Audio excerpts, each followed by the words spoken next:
tonight I'm going to be talking about a daily reader, specifically the daily reader that I use, The Language of Letting Go by Melanie Beatty. But I'm also going to be talking about the practice of a daily reader, or the practice of various kinds of mindfulness techniques. I'm also going to share with you a handful of daily readings to give you an example of them. And I picked a few things. I took one of my favorite daily readings that's not from Melanie Beatty. I picked a handful that are from Melanie Beatty, and I also just chose the dates for today. Now, you can buy this book in paperback. You can also buy it as an app on your phone and have it come up once a day. So it'll just pop up on your phone, and you can read the daily reader that it comes up for that day, or when you get a chance to get to it. But I want to give you this option, and I want to start off with this idea. And again, this for me was really when the idea of mindfulness turned a corner for me, because I had this idea about mindfulness or a meditation as being something very formal, very rigid, and very narrow. And what I realized was that anything that causes my focus, my presence, to be in the here and now, and to feel and to think and to concentrate, can be a meditation. Anywhere from a mindful eating practice to what Buddhists will call a mindful walk, to a guided meditation, to a daily reader. I like Melanie Beatty because she gets it right almost all the time. And I love self-help authors that get it. It gives you a sense that they've done their work, that they do their work, and that you don't have to take everything they say as a matter of truth, but you can have some confidence that they're going to offer you ideas on a consistent basis that are wise and insightful. And Melanie Beatty does her own work, has done her own work, identifies herself as a codependent in recovery. So I think that's why I value her and her work so much. She's written, of course, the Bible of codependence, which is Codependent No More, and then the sequel, Beyond Codependency, among other things. So, when we talk about recovery, we talk about it being a practice, and not a arriving or becoming perfect, but about something that we do to practice a different way of thinking, a different way of being. And so, most importantly, as we set out on any kind of mindfulness practice, it's important that we adopt an attitude of compassion towards ourselves. And I think there might not be anything more important in our practice than the practice itself of compassion towards self.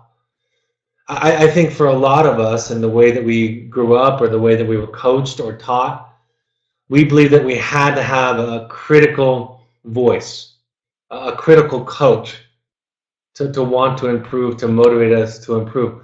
And what we know is a more evolved way of being is doing it for compassion, doing it for love, doing it because it's liberating and freeing and brings us serenity and confidence and clarity, not because of the negativity that will come if we don't do it, not because of the negative consequences that will come. So we develop a practice, and we don't ever arrive. That's in essence what it means to be in recovery, right? That you're always working and you never arrive.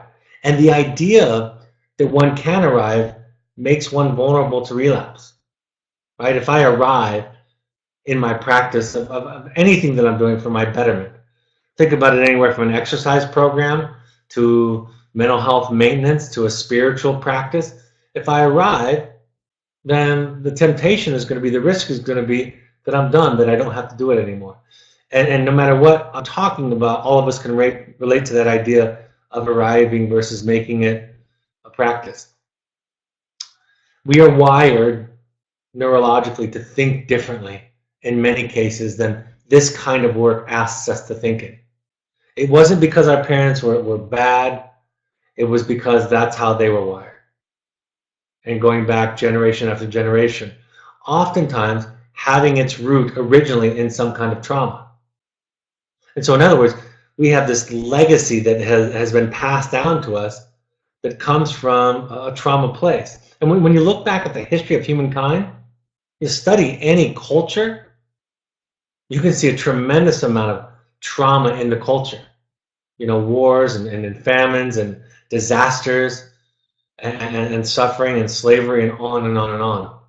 There's a lot of trauma that gets passed down.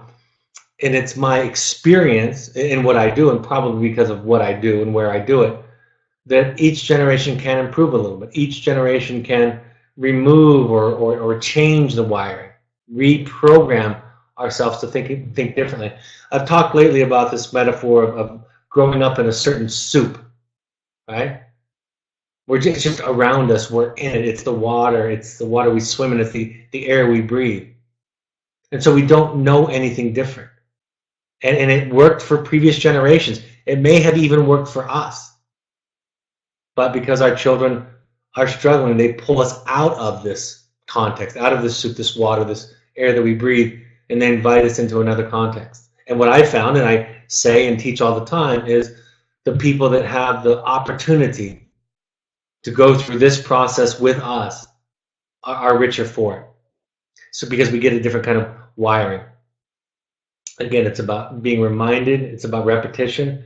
I've shared the experience that I have many friends who have been in recovery from alcohol and drugs, let alone other things, for decades, but attend still many meetings per week. And the reason they do that is because they know what their proclivity is. They know what their patterns are, and they go to a place to hear people talk and think differently. That's why a webinar, a book, a meeting can be helpful in our practice, in our journey. The vigilance of recovery models, and I've spoken to it already a little bit, but this idea, a lot of people feel that identifying oneself as an alcoholic or a codependent or a drug addict or a sex addict or a gambling addict, that it's a limiting, punitive, kind of shameful identification. But the way that people who identify that way use it is, it's something I've got to remind myself and kind of be vigilant against. Like, I have to develop a practice. It's similar to the idea of not arriving. I know that if I drink, the likelihood of ruining my life is off the charts. I know that when I get in relationships with people, that I tend to operate in codependent ways, right? Non-clear ways with boundaries. I overextend myself. I get into their circle. I try to control them, and on and on and on. Recognizing my triggers, recognizing my red flags when I'm starting into a kind of thinking relapse, and also knowing what resources in my life, calling my sponsor, attending a meeting, going to therapy, listening to a podcast, reading a book, all of those things, reaching out to somebody in my support network. So there's a humility to it. And it's not seen by those people as shameful or limiting. In fact, many people will say, for example, they'll use the phrase, I'm a grateful alcoholic. I'm a grateful addict. What they're saying is the discovery of this disease that they carry around inside of them brought them to a place that opened them up to an entirely spiritual, different world. What I hope can happen for the parents of the children out of Oak, becoming much more intentional and conscious about what we're doing, right? We can't take it for granted. We can't take our practice for granted. I talk about this idea about getting on the journey. I met with a father today of a student that I had 12 years ago, and he described how his son was doing in his life with a baby and successful, happy family and career, and how wonderful it was. And he talked about, he was introducing me to somebody else, and he was saying, Brad kind of has this sneaky way of getting parents to do their work. Right? I call it the Trojan horse approach to family therapy, and he used some other phrase, some other analogy to describe it. But this idea that really this stuff that we do, that we're inviting you into, is about empowerment and liberation and rebirth. And I don't mean in some kind of mystical way. I mean in a literal way of looking at the world in a completely different way. And then some of you have that. And some of you have glimpses of that. And some of you, if you're new, may not have that at all. But you hear something that sounds a little different. And so what this is an invitation into a more conscious and a more intentional life, specifically starting with parenting. Being on the journey with your child, that's where I was at, is this idea of making your life your project. And I'll say this as clearly and emphatically as I possibly can. The most important thing, your child does not need you to be perfect or anywhere near perfect. If they need you to be perfect, they're doomed. What they need you to make your life your project and stop making their life your project. And when you do that, a tremendous amount of pressure is relieved off of their shoulders, off of their backs. And you have a much more powerful, profound, and positive effect on them. So you work on yourself. You show up. It's not one thing that you say or do. I talk about learning to apologize to your children, learning to be wrong, learning not to win. You don't get to be right. I talk about all those things. But it's really just about showing up as a project. Humble. Making mistakes, apologizing, and looking at yourself. Taking a daily inventory. Having some kind of practice. So that when your child says, "You're a pain in the neck, mom or dad," your response can be sincerely and in all humility, "You have no idea of my limitations. You haven't even scratched the surface. And I hear you."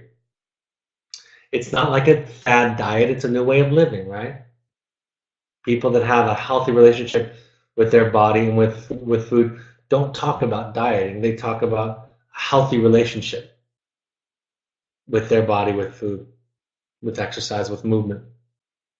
I'm going to share some of the examples from the Daily Reader that I use that I have installed on my phone. And like I said, mindfulness practices, I would want you to expand. I think therapy is a mindfulness practice. Reading is a mindfulness practice. Breathing can be a mindfulness practice. A daily reader can be a mindfulness practice, like I was describing earlier. So here's the cover of the book that I use. You can go to your app store on your iPhone, download it there. I think it's $7, and it comes up, like I said, every day. And then I think it's also available in the App Store for Android also. So I wanted to pick very organically the yesterday's Daily Reader, today's. I didn't look at them first. I decided that I was going to pull these out before I even saw what they were, to give you a sense of, if you were reading this on a daily basis, this is what you would have come across yesterday, today, and tomorrow. So yesterday was titled "Letting Things Happen." We do not have to work so hard at gaining our insights. Yes, we're learning that painful and disappointing things happen, often for a reason and a higher purpose. Yes, these things often work out for good, but we don't have to spend so much time and energy figuring out the purpose and plan for each detail of our life. That's hypervigilance. Sometimes the car doesn't start. Sometimes the dishwasher breaks. Sometimes we catch a cold. Sometimes we run out of hot water. Sometimes we have a bad day. While it helps to achieve acceptance and gratitude for these irritating annoyances, we don't have to process everything and figure out where it fits in the overall scheme of things. Solve the problem. Get the car repaired. Fix the dishwasher. Nurse yourself through a cold. Wait to take a shower until there's hot water. Nurture yourself through your bad day. Tend to your responsibilities. And don't take everything so personally. If we need to recognize a particular insight or awareness, we will be guided in that direction. Certainly, we want to watch for patterns, but often the big insights and the significant processing happens naturally. We don't have to question every occurrence to see how it fits into the plan. The plan, the awareness, the insight, the potential for personal growth will reveal itself to us. Perhaps the lesson is to learn to solve our problems without always knowing the significance. Perhaps the lesson is to trust ourselves to live and experience life.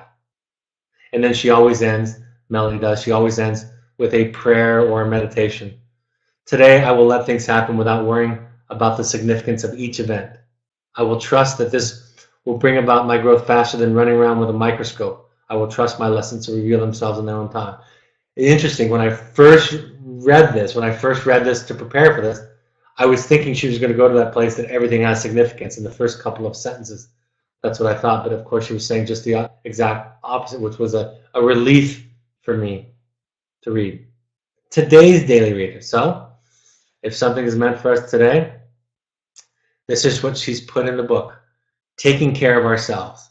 We often refer to recovery from codependency and adult child issues as self-care. Self-care is not, as some may think, a spin-off of the me generation. It isn't self-indulgence. It isn't selfishness, the negative interpretation of that word. We're learning to take care of ourselves instead of obsessively focusing on another person. We're learning self-responsibility instead of feeling excessively responsible for others. Self-care also means tending to our true responsibilities to others. We do this better. I love this part. We do this better when we're not feeling overly responsible. Self-care sometimes means me first, but usually it means me too. It means we are responsible for ourselves and can choose to no longer be victims. Self-care means learning to love the person that we're responsible for taking care of, ourselves. We do not do this to hibernate in a cocoon of isolation and self-indulgence. I love this part the most.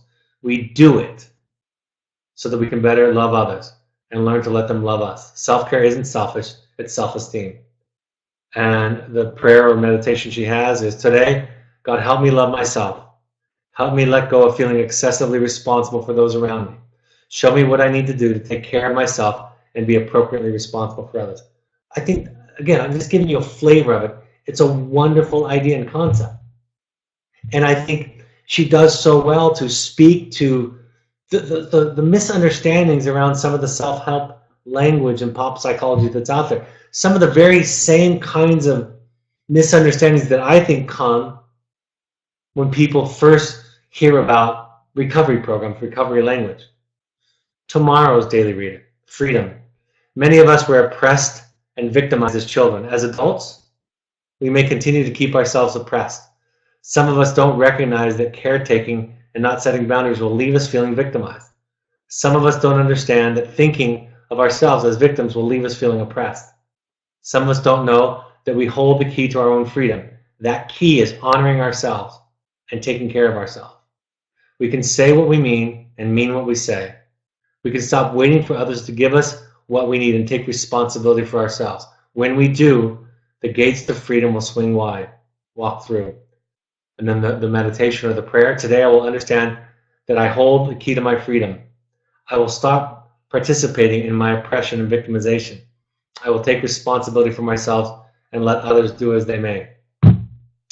Again, she subtly throughout challenges the thinking errors that are inherent in us codependents. Us who grew up in families where boundaries weren't respected, where selves weren't acknowledged, where there was one right way and it was what the parents thought, where we had a misunderstanding about what it meant to love somebody else and be in relationship with another person.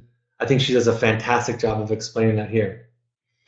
I brought in another reader. Somebody shared with me at one of our intensives not too long ago, and I copied it down, and I thought it was a fantastic.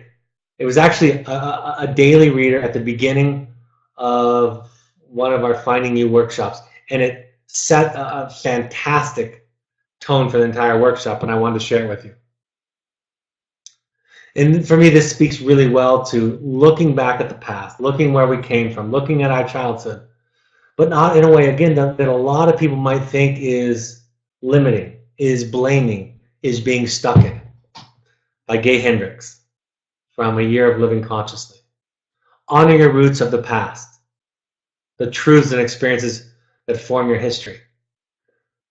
That about you that is deep in the heart of life, that is rooted deep in the heart of life.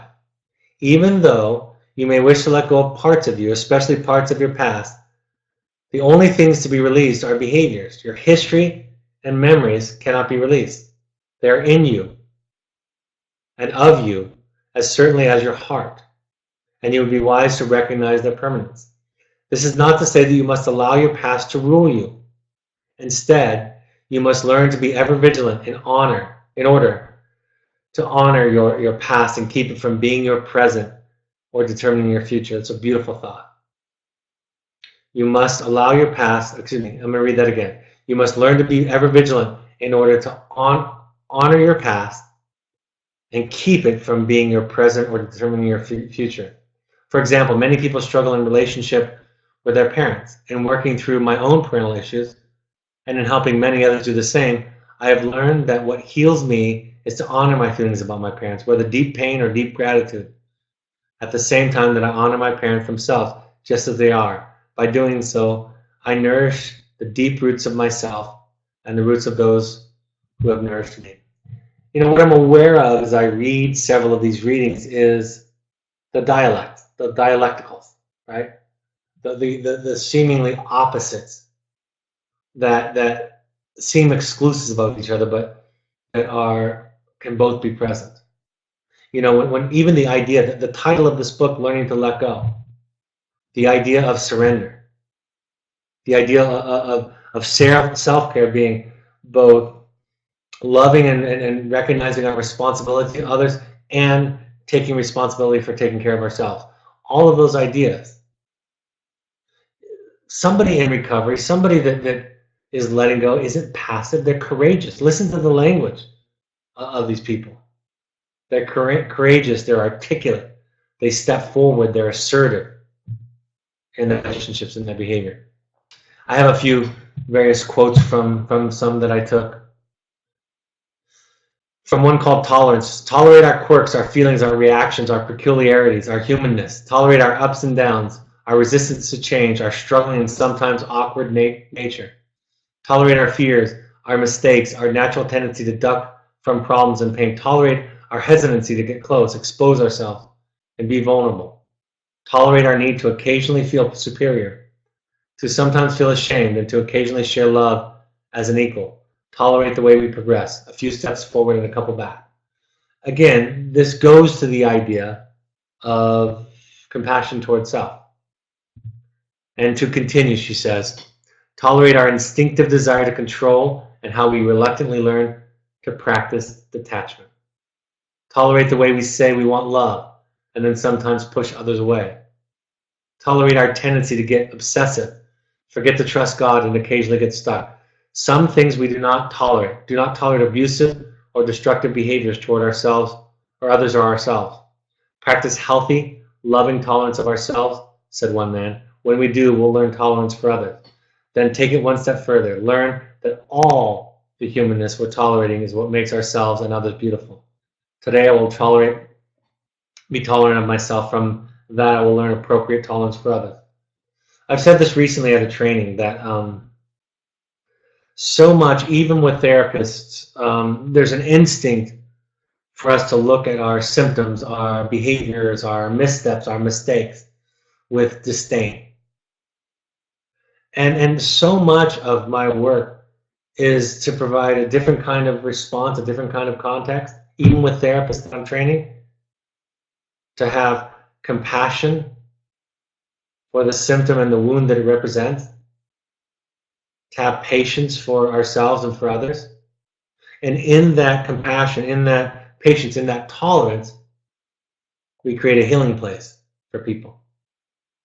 And so oftentimes people come to me in lots of capacities, asking me, how do I get rid of this? How do I get rid of that? I hate this part of me. I hate when I do this or that thing. I did this terrible thing.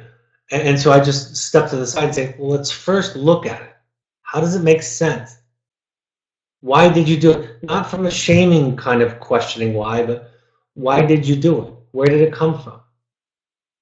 And we can almost always, relatively quickly, arrive at a sensitive, soft place. And you know what would happen if we always operated this way with ourselves? We would just show up as honest. Yes, we would stumble, we would make mistakes, we'd be imperfect, but we would apologize quickly, without ego, without the negative side effects of shame and guilt. We would know that we are essentially trying to be as loving and as kind as we can, and yet we would also know at the same time that we have limitations And so it would be so easy to be in honest, authentic relationships with each other. Another couple of thoughts. I have two more thoughts to share with you, two more of her thoughts, Melanie Beatty's thoughts. From one on something, from one on pain. She starts off, some of my feelings have been stored so long, they have freezer burn. There are many sources of pain in our life. Those of us recovering from adult children and codependency issues frequently have a cesspool of unresolved pain from the past. We have feelings, sometimes from early childhood to the present, that either hurt too much to feel that we had no support or permission to deal with. There are other inevitable sources of pain in our life too. There's a sadness and a grief that comes when we experience change, even good change, as we let go of one part of our life and begin our journey into the new. There is pain in recovery, as we begin allowing ourselves to feel while dropping our protective shield of denial. There is pain that leads and guides us to better choices in the future. We have many choices about how to stop this pain. We may have experimented with different options. Compulsive and addictive behaviors stop pain temporarily. We may have used alcohol, other drugs, relationships, or sex to stop our pain. We may talk compulsively or compulsively focus on other people and their needs as a way to avoid our pain. We may use religion to avoid our feelings. We may resort to denial of how we are feeling to stop our pain. We may stay so busy that we don't have time to feel. We may use money, exercise, or food to stop our pain. What I'm finding as I'm reading this is I've used every single one of these things in my life. We may have choices. We have many choices to survive. We may have used some of these options, only to find that these were Band-Aids, temporary pain relievers that did not solve the problem. They did not really stop our pain. They postponed it. In recovery, there's a better choice about how we may stop pain. We can face it and feel it. When we are ready, with our higher power's help, we can summon the courage to feel the pain, let it go, and let the pain move us forward into a new decision, a better life. We can stop the behaviors that we are doing that cause pain. If that's appropriate, we can make a decision to remove ourselves from situations. So again, it's a great, sometimes non-intuitive way to think about it. And one thing that's consistent in the language of recovery, in the language of a meditation practice like this, is humility, right? It's so easy to see that I believe, I'm not sure that I took perfect track as I was reading, but that I've used all of these medicators at times in my life to avoid. I've even used my own education as a therapist to avoid. And so that kind of humility, that kind of we're all in this together, is something that we can share. And what I hope really comes across for all the parents that come across these webinars, these podcasts, our Evoke therapy programs, is a sense that we're in this together, that you're not alone, that we're all human brothers and sisters, and that when you look at everybody's underbelly, it looks very similar, right? We're dealing with similar core insecurities and fears and difficulties. We have very diverse styles. The specifics of our stories are very different, but a lot of the core themes are so present. So, and if we could also,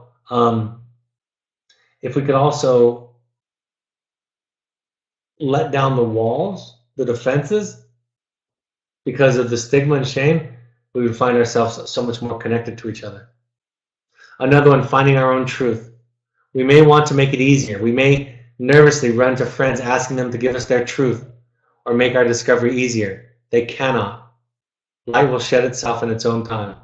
Each of us has our own share of truth waiting to reveal itself to us.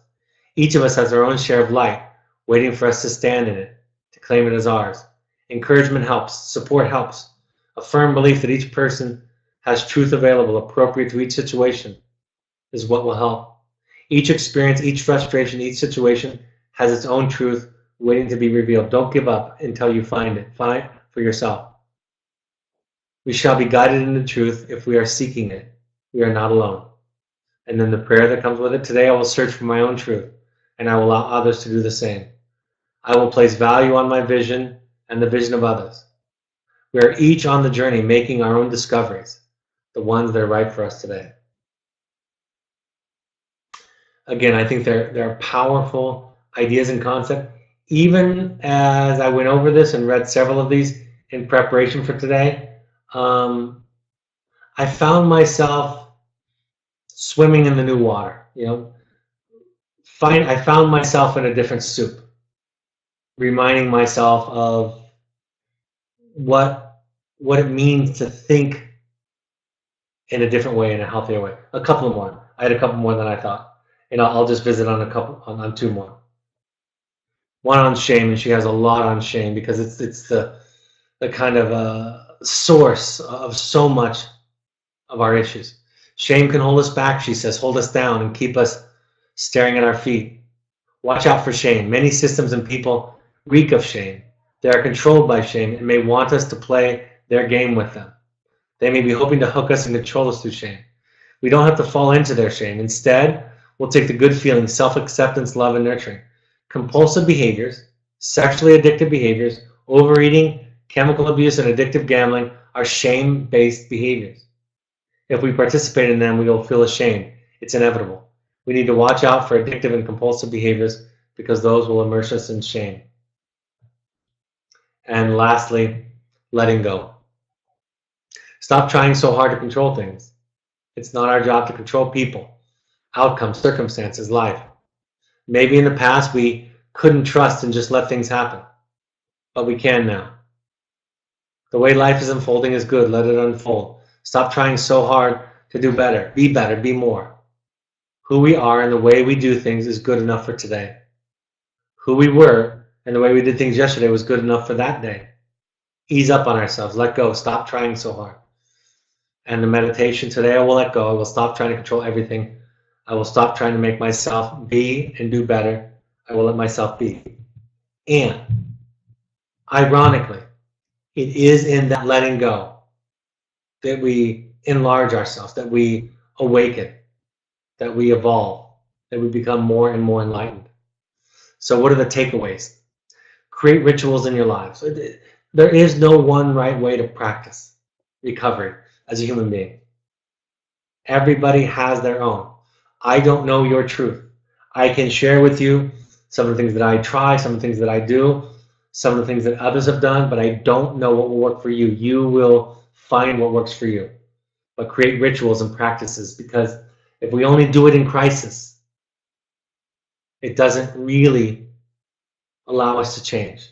It has to be something that we do regularly, that we practice with some regularity. Find your own individual program. And embrace a new way of living a little bit at a time. It really is. The idea in parenting, the idea in this work, is it's a better way to live. One of my difficulties with therapy at times and parent coaching, as I've seen it executed in the world, is that it is a therapist coming at a client, telling them what the truth is, the way it should be. Simple cause and effects. It's like they're giving them a recipe that if they follow for life, everything will turn out wonderful, including those things that are outside of their control, versus exploring ideas and principles that help us to become more free, like self-compassion, like learning to embrace pain, learning to grieve, and so forth. And when we live in this better way, we have an impact on those around us. Be compassionate with yourself. You're doing the best you can at any given moment, and you can do better at any given moment. Both of those things can be true at the same time. Learning to embrace that dialectical is critical in the practice. Learning about who you are, a gift for you and for your children. And children don't become who we tell them to be. They become who we are to some degree. They swim around in the water that we create, the soup that we have, the air that we breathe. And they can, like you, do work to get out of that, right? I mean, that's what we're asking them to do, what we're asking you to do. But it's inevitable that each family will have its own dents, its own bruises, its own stink, its own special gifts and resourcefulness. All right. I'm going to do my best to go over the questions that have come in because I'm moderating for myself. What's the name of the app or book again? I'll go to the picture. It's called The Language of Letting Go by Melanie Beatty. Another comment from a parent. Thank you for this webinar. Each time we meet, I know I am meeting with people who understand or who are coming to understand doing our work. Yesterday, I met with my financial planner, and he saw how much I spent in 2017 on therapy. His comment, have you talked to the therapist about when you will no longer need this service? My response, I will most likely be doing this for the remainder of my life. He was shocked, totally does not understand. I started to feel shame, but I know I am doing what I need to do for myself and my relationship with my son. By the way, I went to an Al-Anon meeting last night to be around others that are doing their own work. Wonderful. And wonderful story with your financial planner. And totally impressed with your awareness that you started to take on the shame that he was projecting into you, and that you were also able to stay clear enough from it. So great job. The daily reader I quoted was A Year of Living Consciously. That's just a book by Gay Hendricks. Can you explain a bit more about how addiction comes from shame? My son will say he had some really good times when he uses, and that's why staying clean is a struggle. Thank you. It's not a conscious process. Shame is subtle. Shame is not something that it's about being good. It's about being something we're not. It's about not being comfortable with who we are.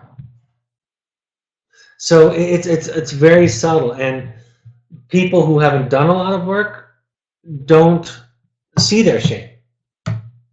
And the only way that I can tell you that I can describe it in a person is to do work with them as a therapist. To find moments and say, did you hear what you just said? And to point out and say, you're just saying you're not good enough, or you should have done something else. Or gosh, you're beating yourself up for making a mistake that we all make more than once. Or that you need to impress somebody. Or you can't just show up who you are. Or you're too sensitive, or you're too melodramatic, or you're too selfish, or you're too this, or you're too that. Right? So it's a subtle process that I have found that the only way to kind of learn about it and discover it is to do a lot of work. I'm not talking about the fact that, yes, people that use, even long-term spiritually recovering alcoholics and addicts, will absolutely tell the funniest of war stories. And they would say, if it didn't destroy their life, they would do it still, because there were some good times. But at the root of it, at the root of an addictive disorder is shame. That is why I believe the fourth and the fifth step of the 12 steps, making a fearless, courageous moral inventory of all the wrongdoings and sharing it with somebody else, and then later on making amends. That's why it's so critical. Writing down everything as courageously as you can that you've done to other people, to yourself, and sharing it with at least one other person is critical. Looking at it is liberating and out of it. So it's a great question, and the answer is difficult because it's individual and it's subtle and it's insidious and it's nearly invisible without, in my experience, without working with somebody else on it. Another comment, lately when I meditate in an effort to be mindful, I am 80% in the thought stream and 20% out of it in the breath. Do I fake it till I make it, or dig deeper and see what's really keeping me distracted? I mean, I think both can be true. Pay attention to where you are. Notice where you are. Notice where your mind goes. Be gentle with yourself as you bring yourself back to the breath. Notice that you might only be 20% in your breath. and just observe. It really is an observation of what Buddhists call the monkey mind, the crazy thoughts that go on inside of ourselves, and sit with it and watch it and notice it.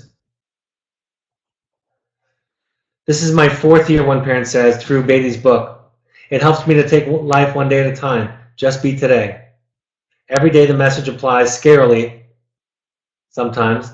Each year time I read a passage, there's a new meaning as my growth has evolved and my journey's experience has taught me a new way to see. Thank you for sharing and helping with parents. Not feel so alone through webinars and books like this. Oh, the second, thank you for that. Thank you for the comment. I have a similar experience. I've been reading this for 10 years. And I can't believe going through it again and again and again, how rich it is, how amazing it is, how clear it is. The second book, other than the babies, yeah, A Year of Living Consciously was the one by Gay Hendricks. Language of Letting Go, Codependence No More, and Beyond Codependency. Those were the Beatty books. Those are all the books I've talked about. I've often thought that the best words in the English language are, "You are not alone." Thank you for holding this space for all of us. I've also noticed that you in the webinars lately for and on behalf of children, thank you for doing this work. It chokes me up every time I hear it. Thank you for the acknowledgement of the work that we all do. Thank you. And you are not alone is a truth. It's important. All right. Upcoming announcements and events. We would like all parents to go to 6 12-step support groups. If you haven't started now, please start. If you haven't done it, please try it just 6 times. If nothing else, you'll get a little bit of empathy about what your child is being asked to do. And don't be surprised if the same thoughts, feelings, excuses, defenses for attending sound a lot like your child's excuses, defenses for not doing his or her work. You can listen to these broadcasts always through the podcasts. We put them up the next mid-morning. If you have an iPhone or an iOS device, go to the podcast app and search Evoke Therapy Programs. On an Android device, download the SoundCloud app. Or on a computer, go to soundcloud.com. You can listen there.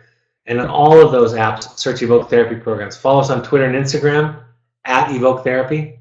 Facebook, search Evoke Therapy Programs.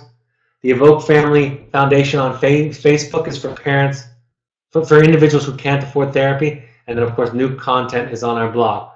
My book, The Journey of the Rural Parent, is available on Amazon. You can buy it from our account there. If you go to the paperback, the new options underneath the main title, click there, and you can buy them from Evoke Therapy Programs there. They are available now. Plenty of copies available. You can also buy an audio version or a CD version. Upcoming Finding You. If you want to do a deep dive, you want to do your own work, you want a therapy accelerator. Our next Finding You is May 2nd through 6th. I've listed on the slide if you're watching the webinars with me. Our June, August, October, November, and December dates. Go to our website if you want to learn more. We have a Finding You 2 that we'll be scheduling. We've gotten a great response from graduates of Finding You, so we'll be scheduling one late summer, early fall. You can also do a private family intensive, although I will tell you, as a rule, I would encourage you to do Finding You even before a private family intensive.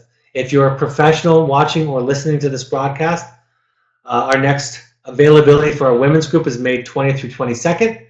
Our next men's group is June 10th through 12th. That is for professionals in the therapeutic industry. Learn more by going to our website or emailing us at intensives@evoketherapy.com. I'll be in New York this Monday, the 23rd, 7 to 9, at our usual spot at the City University of New York in Midtown. Seattle on May 12th, we'll have somebody there. Denver, I'll be in Denver on Monday, May 14th. And we're going to have a Bay Area one scheduled real soon. Email Melanie at evoketherapy.com if you want to know more information or to RSVP. Our upcoming workshop is April 21st through 22nd. That's coming right around the corner. There's still availability to attend.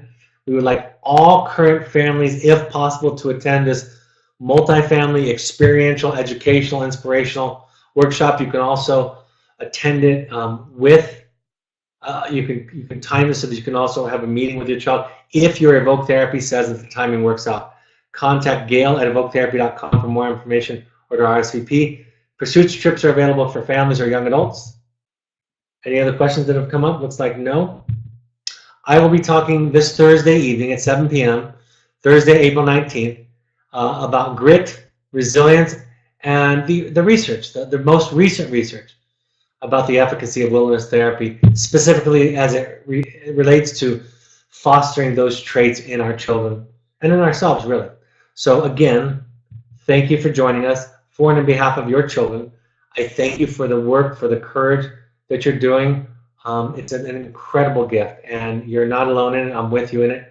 Have a great couple of days, and I'll talk to you Thursday night. Take care. Bye-bye.